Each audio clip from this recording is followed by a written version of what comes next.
mêmes dispositions. Et il y a un autre problème qui est venu compliquer la chose.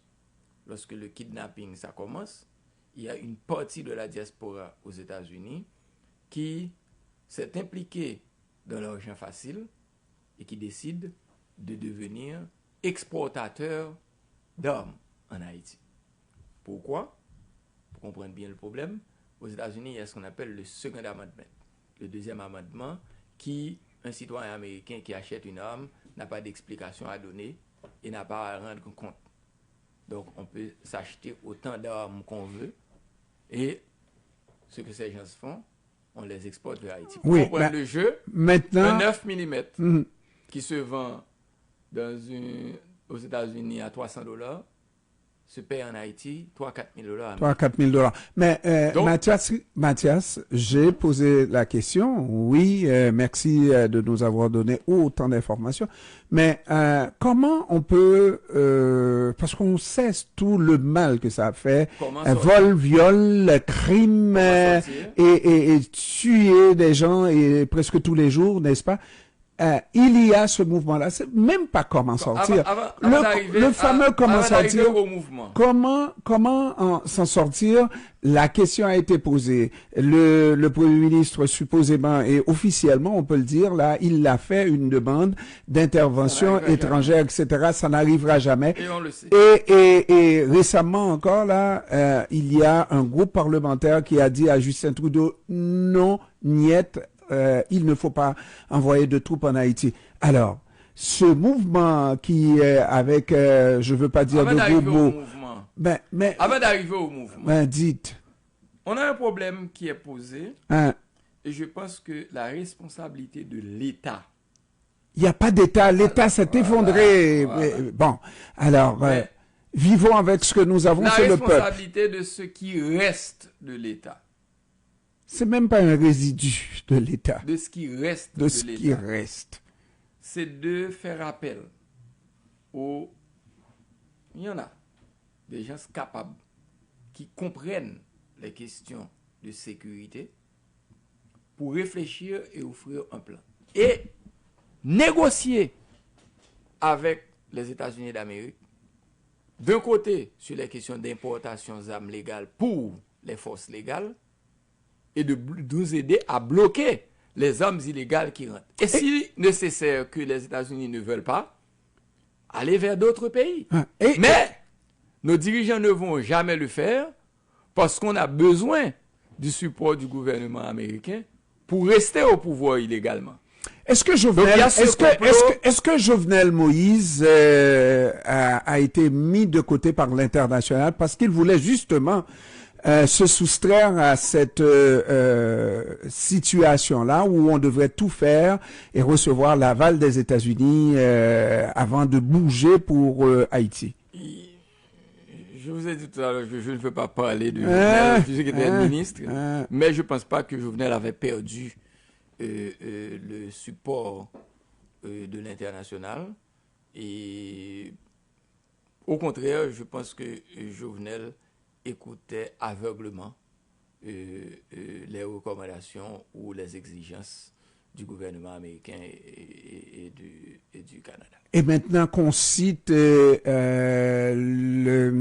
instances comme le FBI, la CIA, le Drug Administration, comment on appelle ça, déjà, la DIA aussi, comme ayant peut-être pas comme institution, mais des gens là-dedans, les mains trempées dans l'assassinat de Jovenel Moïse. Comment on prend tout ça?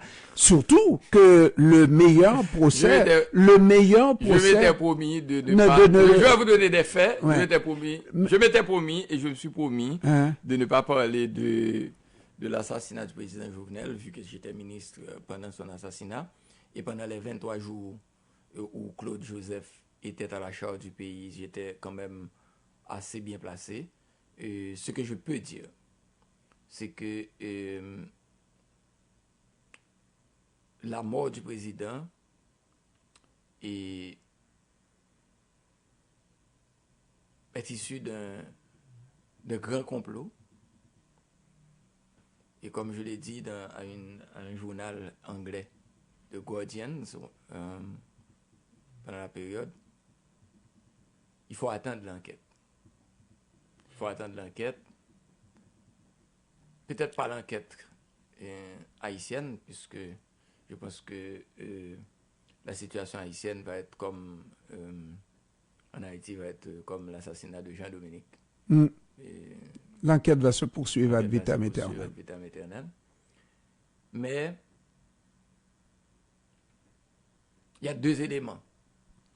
Dans une lettre qui a été faite au gouvernement américain, après une conversation du Premier ministre Claude Joseph le 7 juillet à 5 heures, où j'étais présent avec le PM Claude Joseph, et on a eu une conversation avec Anthony Blinken. Il y a une lettre qui a été écrite au gouvernement américain pour demander, quelle implication du FBI dans l'assassinat du président. Et de l'autre côté, il y a une décision qui a été prise pour que la presse américaine au plus haut niveau et la presse internationale soient impliquées. Donc, dans l'enquête. Dans le New York Times, dans le Washington Post, CNN, et plus tard, vous allez voir le Miami Herald. Et je pense que entre la FBI et à DIA surtout, ou la presse américaine, etc., des éléments vont sortir. C'est tout ce que je peux vous dire. Mais le complot et Jovenel Moïse, c'est la première fois que je fais la comparaison publique. Claude Moïse, et dans l'un de ses ouvrages sur la constitution haïtienne, il parlait de Toussaint Louverture, disait que Toussaint était arrivé à un carrefour où il n'avait d'autre choix que de partir. Il était délaissé par ses pères, délaissé par les anciens colons, délaissé par les cultivateurs. Il n'avait pas d'autre choix. Dessalines est arrivé à un point où, isolé par ses pères, isolé, on a dû l'assassiner, et isolé à un certain moment par le peuple, il a été assassiné, comme on le sait. Et Jovenel, à un certain moment, je pense... Est-ce qu'on ose faire cette comparaison-là? Et Jovenel, je ne fais pas de comparaison, je vous donne des éléments. Je pense que Jovenel, il y a un mot que je n'ai jamais répété comme ministre. Je parlais beaucoup pendant le pouvoir sur la question des élections. Je n'ai jamais utilisé le terme oligarque corrompu. Parce que c'est les oligarques. Il n'y a pas d'oligarques en Haïti en réalité, mais ce qu'on qualifie d'oligarques, c'est les oligarques qui financent les élections. On en a parlé dans les débuts. Donc, si les oligarques financent, ils commandent. Comment les dénoncer? Il y a une contradiction énorme. Mais les oligarques, ça peut être... Il ne faut pas manger. Les oligarques peuvent être de tout part. Vous mangez dans le bol, vous crachez dans le même bol, là, ça ne marche pas, là. Et avec un certain déficit de légitimité populaire,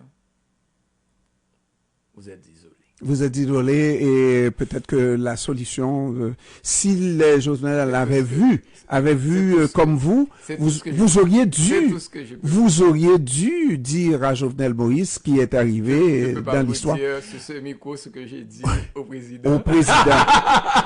Il ne le dira pas. Je veux des scoops. Mais je veux vous dire une chose.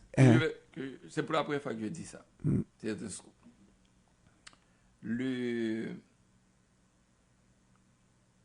Le jeudi d'avant l'assassinat du président, c'est la première fois que Jovenel m'appelle à 5 heures du matin. Il a passé 1 heure de temps au téléphone. Il m'a dit, tu as dormi? Non, pas dormi, non, président. Même d'abdormi. Non, on ne dit pas ça à un président. Lui-même, il n'a pas dormi. Et à la fin de la conversation, il m'a envoyé un extrait d'un accord. On était dans une dynamique de négociation d'un accord politique pour sortir. Il m'a envoyé une copie de l'accord pour me dire regarde ce qu'il m'a envoyé. J'ai lu le document. J'ai regardé que les gens se disent vous allez et faire 10 donner l'ordre au président. Vous allez nommer le Premier ministre. Et une fois que ce Premier ministre est nommé, vous devrez partir. Ça veut dire l'accord qu'il devrait signer avec les autres, il devrait partir. Je ne vais pas dire avec qui il était en train de négocier, mais j'ai regardé la liste et je suis retourné sur lui pour dire président. La première chose, l'interlocuteur qui était en train de vous parler. Pas juste parler, mais écrit. Qui a osé écrire? L'interlocuteur n'a pas de mandat, ne peut pas avoir de mandat de ces gens-là qui sont derrière.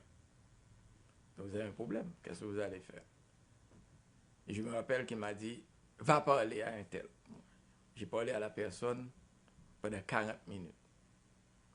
Et je suis retourné au président. Je lui ai dit, je pense que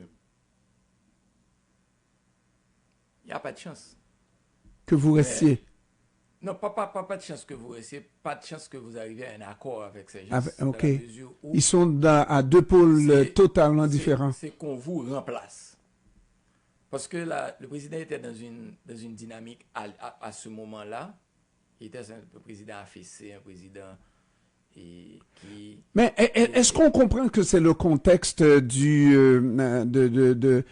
de constat de la fin de la législature, donc non, un an de différence? Est-ce que c'est même pas ça. C'est même pas ça. C'est un ami à moi, je ne peux pas vous dire qui. Ça serait un bon scoop. Quand je vais écrire, je l'écrirai parce que je ne veux pas mettre, même s'il... Donner les initiales. Même Mathias Pierre, donner les initiales. Je ne peux pas dire. Il est mort. Il a dit au président dans une conversation, où j'étais là, il a dit au président, écoutez, vous êtes arrivé à une phase dans votre présidence où vous ne pouvez plus négocier. Nommez un premier ministre qui pourra négocier pour vous. Mais mon ami là lui a dit ça presque un an et demi à l'avance quand il a dit ça au président. Et en votre présence? Et oui, j'étais là. Et j'ai l'impression que quand le président m'a appelé ce matin-là, le jeudi d'avant sa mort, et le président m'a appelé, et on a eu cette conversation, et j'ai compris que il voulait faire ce que mon ami lui a dit. Ah, il était rendu là. Je ne peux plus négocier. Je vais nommer un premier ministre. Regardez ce qu'il m'envoie. Je ne peux plus négocier. Donc, il ne me reste qu'à nommer un premier ministre avec le mandat de négocier pour moi pour que le pays puisse sortir. C'était mon impression dans cette conversation. OK? Et la conversation a continué et on est au jeudi et ça s'est terminé je suis parti pour Miami. Mais quand est-ce qu'il a nommé le Premier ministre? Parce qu'il va nommer deux... Je vais vous dire. Oui. Je suis parti en vendredi pour Miami. Je devais prendre un vaccin le samedi d'après. Le président a convoqué un conseil des ministres Zoom le samedi. On a passé de midi jusqu'à 5 heures.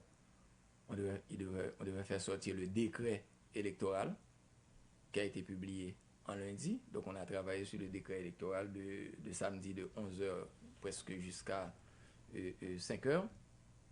Et j'étais toujours à Miami. Et en dimanche, on a convoqué un autre conseil des ministres à 4 heures. On dit, ça a eu juste comme ça. Et le président a fait un conseil des ministres très court pour donner des charges à tous les ministres jusqu'à son arrivée. Tous ceux qui étaient ministres avant son arrivée au pouvoir, il donnait des charges à tout le monde. C'est l'acte du dimanche. Et cet arrêté est publié le lundi, qui dit que tous ceux qui étaient ministres, qui avaient soumis un rapport, ont des charges.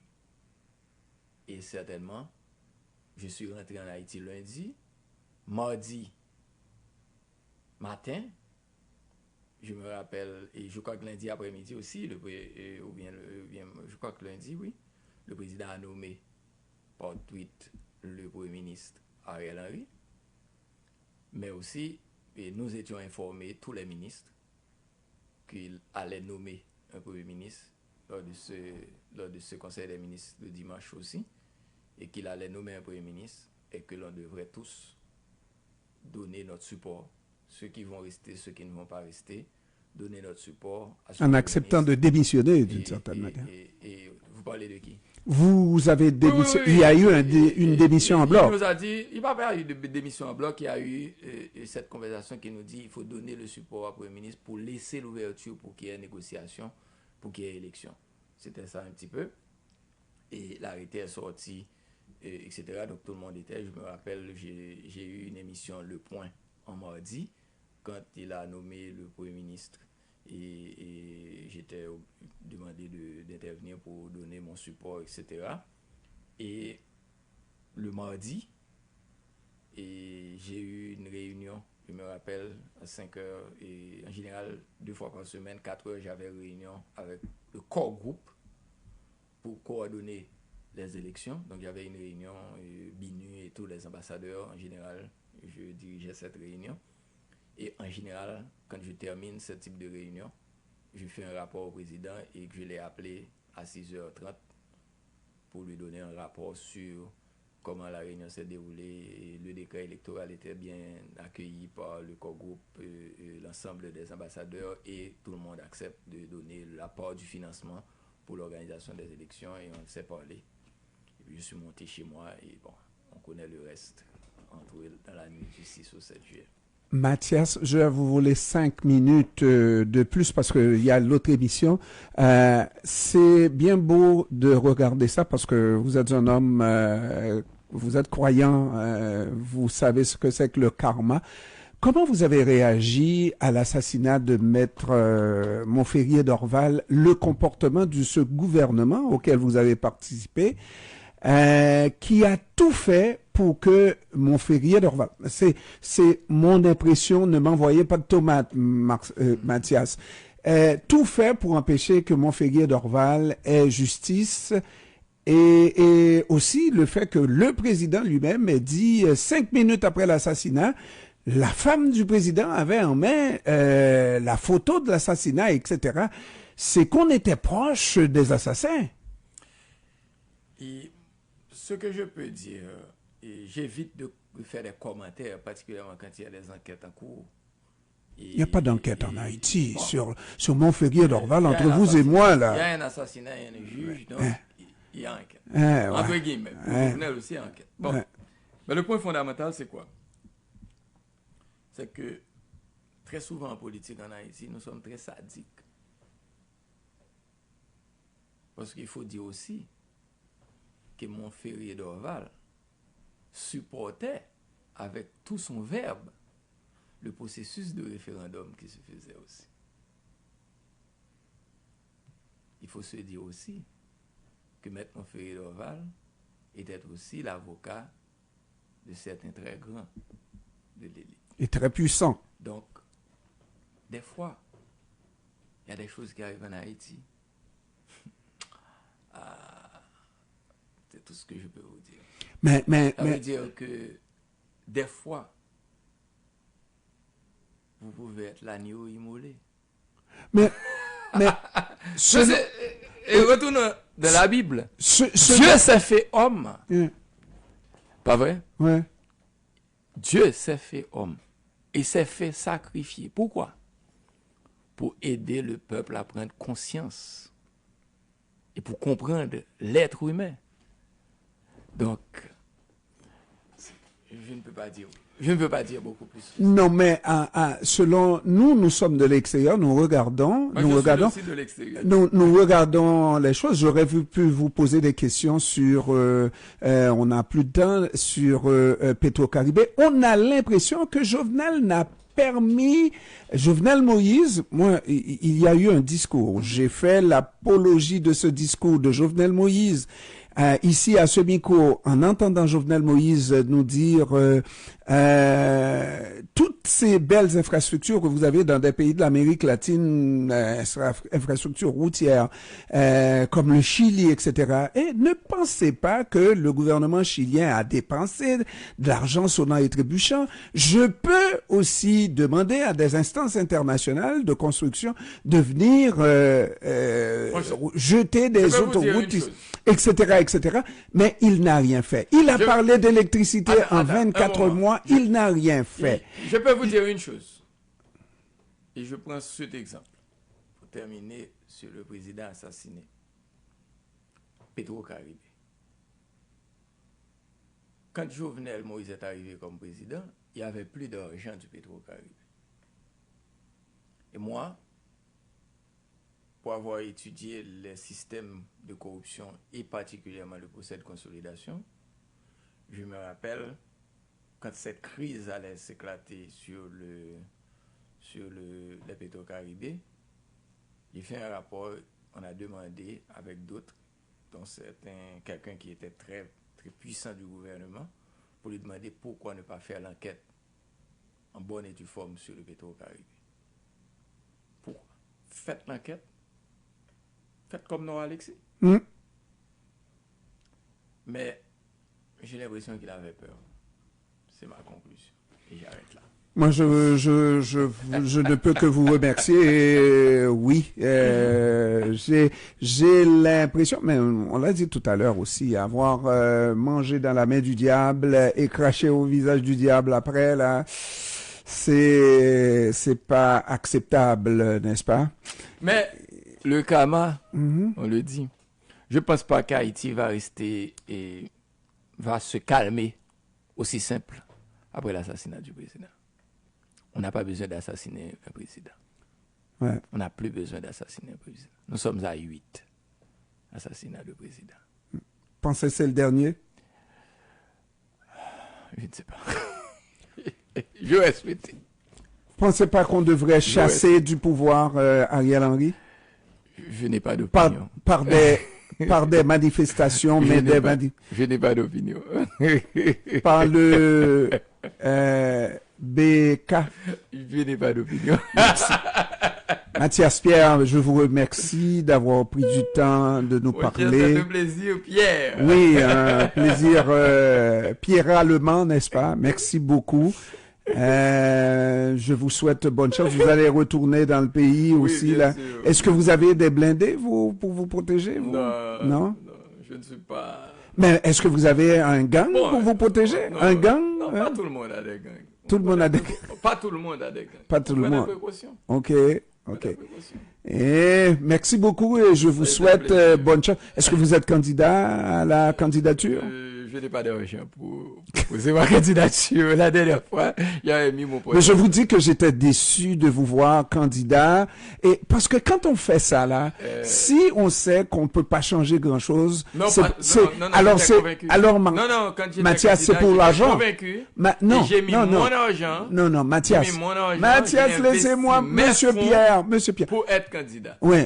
Quand on est convaincu qu'on peut faire quelque chose en devenant président, et qu'on a échoué, n'est-ce pas?